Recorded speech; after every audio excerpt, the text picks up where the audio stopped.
Muy bien, continuamos con más Ama Noticias y ya recibimos a Maximiliano Martínez para hablar de política internacional y de historia también. ¿Cómo estás, Maxi? ¿Todo bien? Todo bien, Sergio, todo Un en placer, orden. un placer como siempre. Como siempre, encantado de venir acá. Bueno, y hoy vamos a hablar de Arabia Saudita, un paso adelante, un movimiento que es estratégico.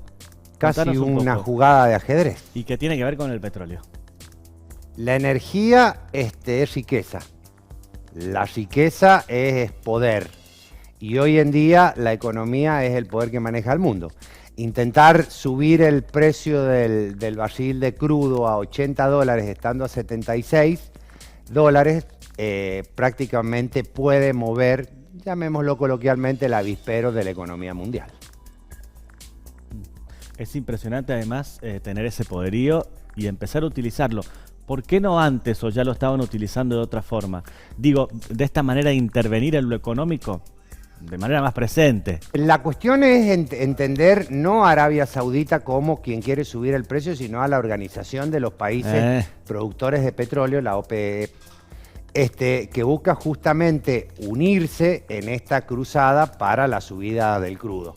Entendamos que esta organización nace allá por la década del 60, tiene hoy su sede en Austria, y está integrada, que es lo sorprendente de esta cuestión, por países como Kuwait, Irán, Irak, Estados Unidos, Rusia, y fíjate voy a inventar la palabra, la variopintez de países que integran esta cuestión, y pareciera que aquí no hay ningún tipo de inconveniente político, ni militar, ni económico. Para esto no hay inconveniente. No. A Bueno, ver, cuando muchos han sufrido el intervencionismo de Estados Unidos, ¿no?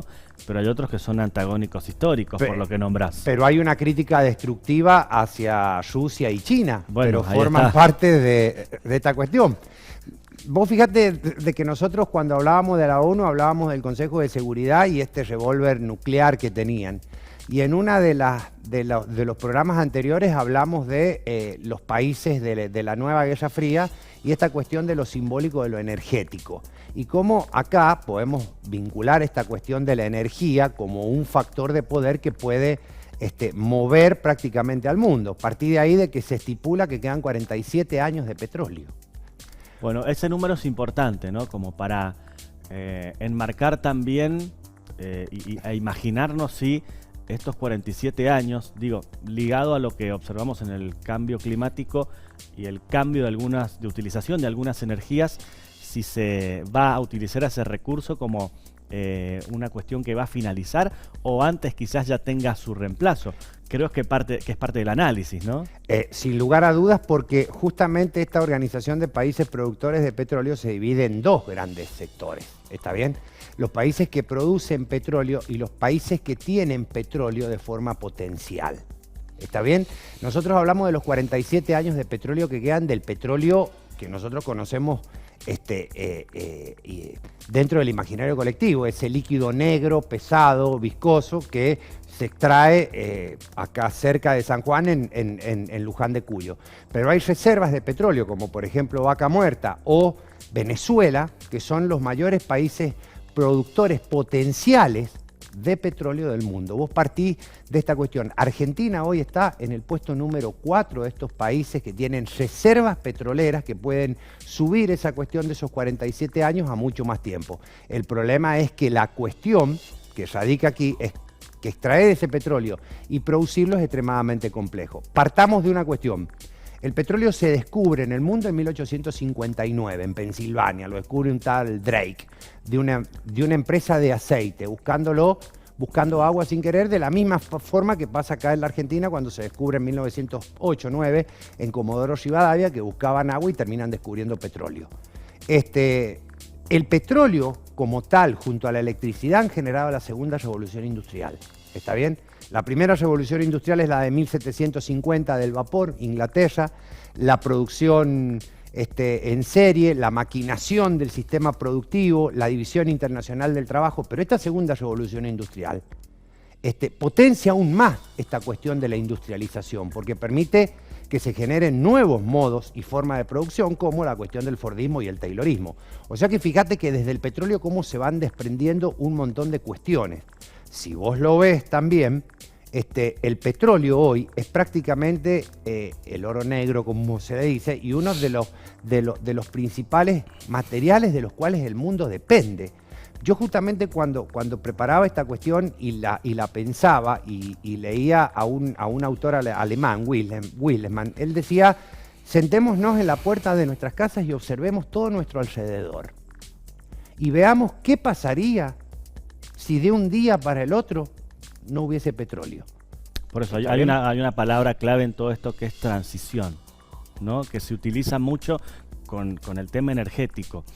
Ahora también en este marco, ¿cómo queda parado nuestro país con esas reservas? Digo, uno ya empieza a pensar en la situación, primero que estamos atravesando, y en cómo quizás esto que es, no sé si conflictivo, lo ponemos entre comillas, puede llevar agua para nuestro molino. ¿Hay que leerlo así? Sería hermoso leerlo así, porque eso te posicionaría en un Soy demasiado lugar, positivo a veces, ¿no? Casi utópico como los socialistas de mediados del siglo XIX. Pero me gustaría pensar así, ¿está bien? Me gustaría pensar en entrar a este contexto geopolítico de los países que tienen poderío energético. Y Argentina tiene un poderío energético con un potencial impresionante. Pero también me permito ver la situación de Venezuela, ¿está bien?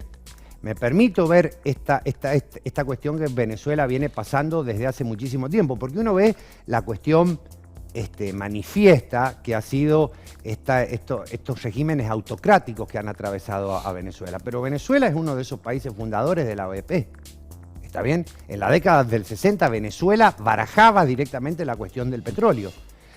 Nacionalizado. Por supuesto. A ver, en todos los estados que forman parte de la OEP, o casi todos, el petróleo está en manos del Estado. ¿Está bien? Porque la energía debe estar en manos del Estado. Porque cualquier revolución o cualquier modelo económico que vos quieras llevar adelante, que se solvente en un sistema industrial, tiene que tener una base energética. Vos no podés tener la energía en manos privadas. ¿Está bien? Nosotros pensemos esta cuestión. Las grandes potencias del mundo, históricas, Inglaterra, Estados Unidos, Rusia, China, Alemania misma, que bueno, en un momento los países europeos ya no podían soportar con su propia producción y lo tenían que importar. Rusia hoy tiene la manija del surtidor que abre y cierra la energía de Europa, pero su energía está en sus manos. Está bien, la energía nuclear, la energía eléctrica, la energía hidroeléctrica, la energía eólica, todos los tipos de energía forman parte del patrimonio de esos estados. Vos no podés pensar en cualquiera de las grandes marcas mundiales, las que vos quieras, no vamos a pasar un chivo de ninguna, pero cualquiera de ellas sin pensar en que la energía está en manos de los estados en los cuales esas empresas están. Yo no puedo pensar en Ford, ¿está bien?, sin pensar en el petróleo norteamericano, porque ¿cuál es el primer país productor de crudo en el mundo? Estados Unidos, ¿está bien? Pero a ver, ¿cuál es el que produce en mayor cantidad? Arabia Saudita, ¿está bien? El mundo necesita por día 97 millones de galones de petróleo para poder moverse, ¿está bien? Cuando vos pensás todo esto, a ver, no tendemos a pensarlo ni a razonarlo porque vivimos, claro, transitamos nuestra vida sin reflexionarlo. No caminamos 3 cuadras y vemos un colectivo y decimos, bueno, gastó tanto petróleo, pero... ¿Te echás un chicle a la boca? El chicle está hecho con petróleo. Está bien, el pavimento está hecho con petróleo. Gran parte de los materiales que se usan cotidianamente, las suelas de las zapatillas, parte de algunas cuestiones de la ropa, forman parte también de los derivados del petróleo. ¿Está bien? Entonces vos imaginate un mundo sin petróleo. Hay que comenzar a proyectarlo. ¿Está bien? Porque esos 47 años, a lo sumo se podrán sumar 100 años más que tengamos petróleo, pero ya hay que ir hacia una transición. ¿Está bien? Esas transiciones hoy nos permiten pensar en la energía eólica, en la energía solar, en energía hidroeléctrica, hasta en la energía nuclear. ¿Está bien? Porque la energía nuclear bien cuidada y bien protegida es una energía que es muy productiva. El problema es los resultados que puede llegar a tener. Pero a ver, es comparar la energía nuclear y el petróleo es como comparar el cigarrillo con cualquier droga sintética. ¿Está bien? La energía nuclear, un accidente nuclear te puede generar una destrucción como la de Chernobyl. Pero el petróleo, ¿cuánto daño le viene haciendo al mundo las emisiones de gases que se vienen generando? ¿Está bien?